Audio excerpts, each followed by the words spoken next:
क्या उत्तराखंड के 6 पूर्व मुख्यमंत्री चुनावी दंगल में उतरेंगे? पूर्व मुख्यमंत्रियों की क्या है रणनीति? पूर्व मुख्यमंत्रियों पर क्या उनके आला कमान दांव लगाएंगे? इस बात को लेकर मैं आपके सामने हाजिर हो गया हूं। लेकिन आगे बढ़ूं उससे पहले मैं आग्रह जरूर करूंगा, इस खबर को लाइक जरूर कीजिए, इस पर अपनी राय जरूर जाहिर कीजिए, इस खबर को शेयर जरूर कीजिए।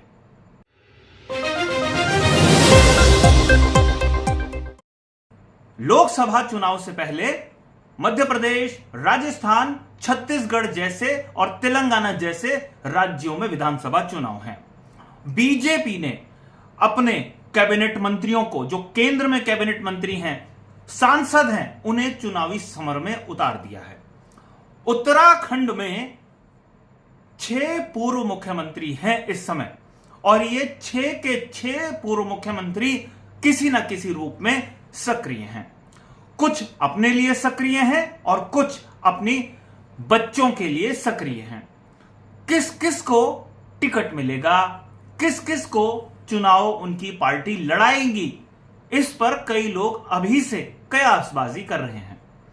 अगर मैं उत्तराखंड के सबसे बुजुर्ग पूर्व मुख्यमंत्री की बात करता हूं तो वह है major general BC Khanduri, retired. Khanduri साहब का स्वास्थ्य अब ठीक नहीं है, वो निश्चित रूप से सक्रिय राजनीति में नहीं है और ना ही चुनाव लड़ने का उनका कोई इरादा होगा, और पार्टी भी उनको किसी सूरत में चुनाव नहीं लड़ाएगी। खंडूड़ी साहब की बेटी रितु खंडूड़ी विधानसभा अध्यक्षा हैं उत्तराखंड की। बीजेपी ने बहुत मजबूत स्थिति रितु खंडूड़ी की दी है। इसको ऐसे समझा जा सकता है कि खंडूड़ी साहब की विरासत रितु खंडूड़ी संभाल रही हैं। लेकिन खंडूड़ी साहब का बेटा मनीष खंडूड़ी कांग्रेस पार्टी में है और कांग्रेस से वो पिछला लोकसभा चुनाव लड़ चुके हैं और इस बार भी चुनावी समर में कांग्रेस के टिकट के बड़े दावेदार हैं। यानी बीसी खंडूड़ी के बेटे की चुनावी राजनीति लोकसभा चुनाव में हो सकती है। रमेश पोखरियाल निशंक वर्तमान में सांसद हैं, हरिद्वार से 2 बार के सांसद हैं। पूरी तैयारी इस बार उनकी भी है। वो अपनी सीट, अपनी कुर्सी छोड़ेंगे नहीं, अपनी ताकत को आजमाने की पूरी कोशिश करेंगे। लगातार हरिद्वार में सक्रिय हैं। पूर्व मुख्यमंत्रियों की कतार में विजय बहुगुणा भी हैं। हालांकि विजय बहुगुणा उत्तराखंड की राजनीति में सीधे या प्रत्यक्ष तौर पर सक्रिय नहीं है, लेकिन पर्दे के पीछे विजय बहुगुणा की सक्रियता दिखाई देती है। विजय बहुगुणा के बेटे साकेत बहुगुणा कैबिनेट मंत्री हैं, लोकप्रिय हो रहे हैं धीरे धीरे। और विजय बहुगुणा और उनकी टीम पिछले काफी समय से, विधानसभा चुनाव के समय से, जो टिहरी संसदीय सीट है वहां पर सक्रिय है। और इस तरीके की खबरें हैं कि जो विजय बहुगुणा गुट के नेता हुआ करते थे कांग्रेस में, उन्हें वो धीरे धीरे बीजेपी में लाने की भरसक कोशिश करते रहे हैं। और इस बार चुनावी रणनीति के मद्देनजर टिहरी एक उनका अखाड़ा हो सकता है, जहां से विजय बहुगुणा के परिवार के सदस्य सक्रिय हो सकते हैं। खबर है कि यहां से साकेत बहुगुणा तैयारियों में जुटे हुए हैं और साकेत बहुगुणा के साथ साथ कई और लोग भी उनके लिए पैरवी करने के लिए अभी से जुट चुके हैं। पूर्व मुख्यमंत्रियों की जब बात करते हैं तो हरीश रावत को भूला नहीं जा सकता। हरीश रावत मुख्यमंत्री बनने से पहले सांसद थे हरिद्वार के, और मुख्यमंत्री बनने के बाद भी उन्होंने कोशिश करी हरिद्वार, माफ कीजिए, उधम सिंह नगर नैनीताल सीट से सांसद बनने की।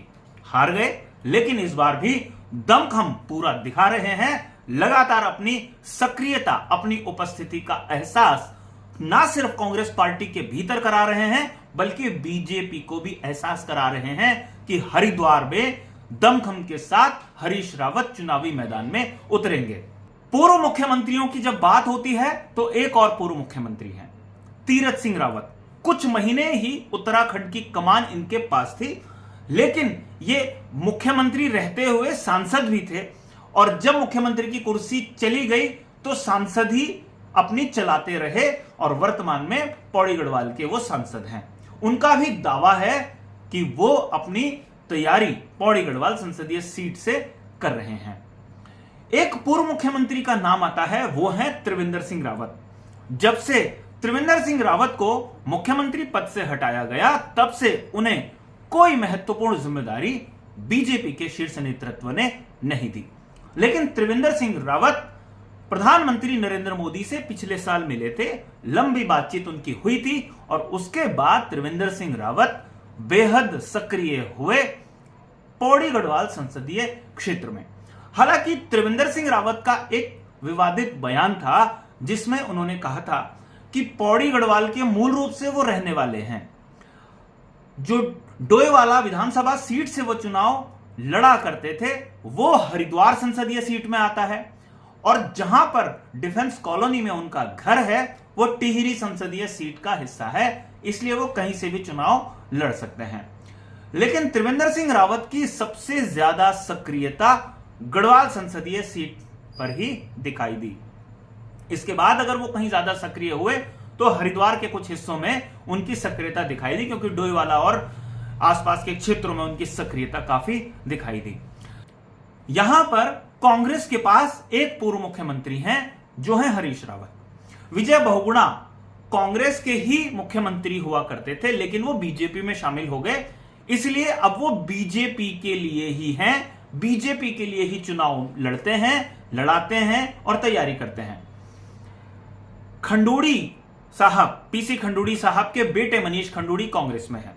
हम यही बात कह रहे हैं कि विजय बहुगुणा और बीसी खंडूड़ी हो सकता है इनकी अगली पीढ़ी संसदीय चुनाव में लड़े, लेकिन हरीश रावत, रमेश पोखरियाल निशंक, तीरथ सिंह रावत और त्रिवेंद्र सिंह रावत, ये चार पूर्व मुख्यमंत्री बीजेपी के पास ऐसे हैं जो चुनाव में घुसने की कोशिश करेंगे इस बार भी। निशंक और तीरथ सिंह रावत सांसद हैं वर्तमान में भी, इनके टिकट रिपीट होगा या पार्टी ने इनके लिए कुछ और सोचा होगा मालूम नहीं है, लेकिन अभी सभी लोग सक्रियता दिखा रहे हैं।